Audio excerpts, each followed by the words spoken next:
요한의 환상과 계시의 시작. 안녕하세요, 여러분. 오늘은 요한계시록 1장을 통해 사도 요한이 본 환상과 예수님의 영광스러운 계시를 탐구해 보겠습니다. 요한계시록은 AD 95년경 로마 황제 도미티안의 박해 속에서 요한이 유배된 에게해의 페트모스 섬에서 기록된 책입니다. 이 책은 종말의 비밀과 예수님의 재림을 드러내며 당시 박해당하는 교회에 희망을 줍니다.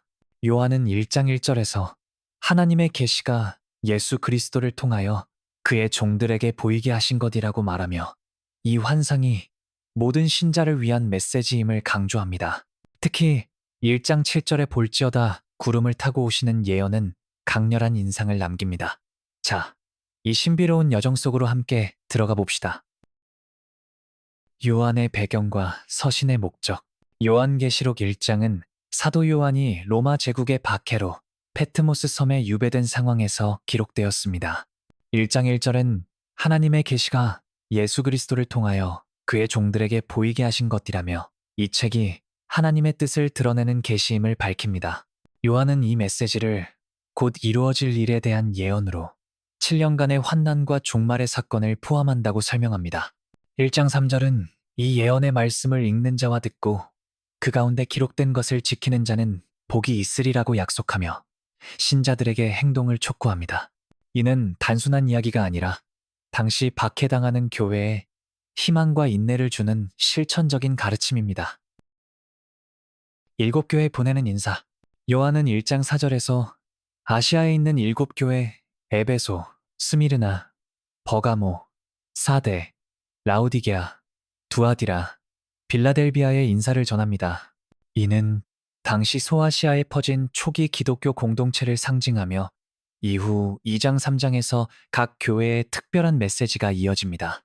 요한은 지금도 있고 전에도 있고 후에도 있는 이가로부터 은혜와 평강을 전하며 이는 하나님의 영원하심을 보여줍니다.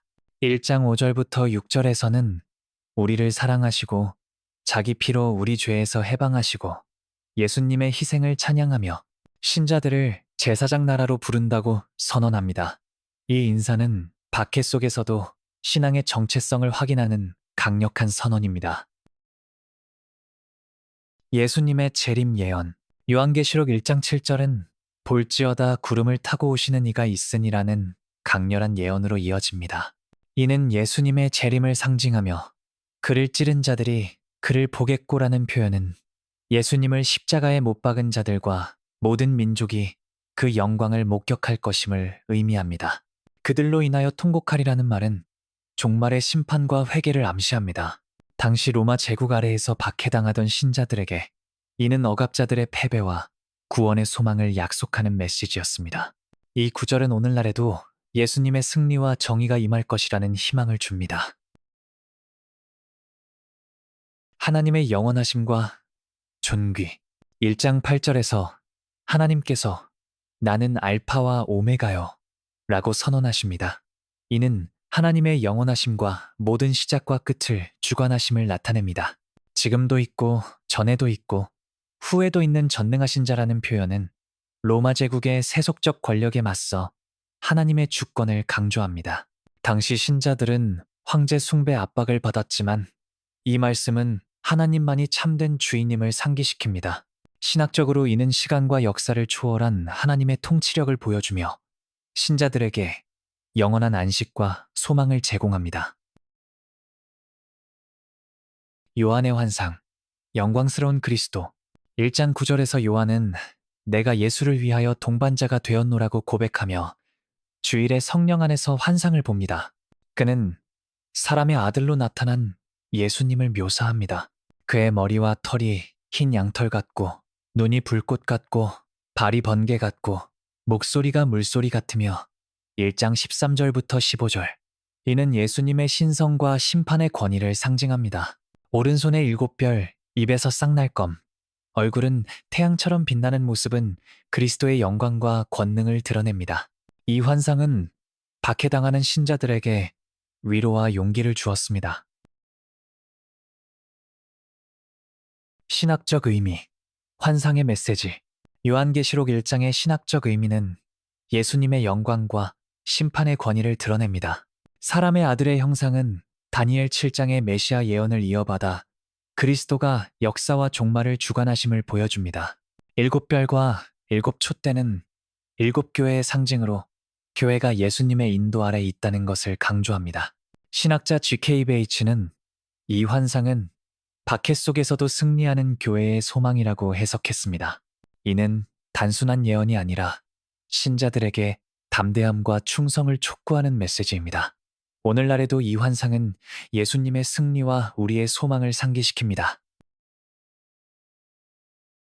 오늘을 위한 도전 2025년의 적용 2025년 6월 9일 요한계시록 1장은 오늘 우리에게 도전을 줍니다.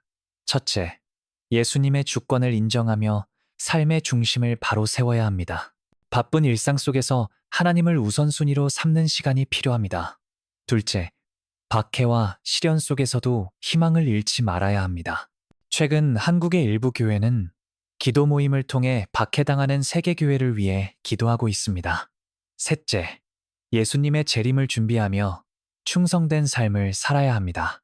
SNS나 세속적 유혹에 휘둘리지 않고 성경 묵상과 섬김으로 믿음을 굳건히 다질 수 있습니다. 이 환상은 우리에게 담대함과 소망을 불어넣습니다. 요한계시록 1장의 환상은 예수님의 영광, 하나님의 주권, 신자들의 소망을 보여줍니다. 오늘 이 메시지를 통해 여러분의 믿음이 굳건해지길 소망합니다. 예수님은 내가 곧 오리라고 약속하셨습니다.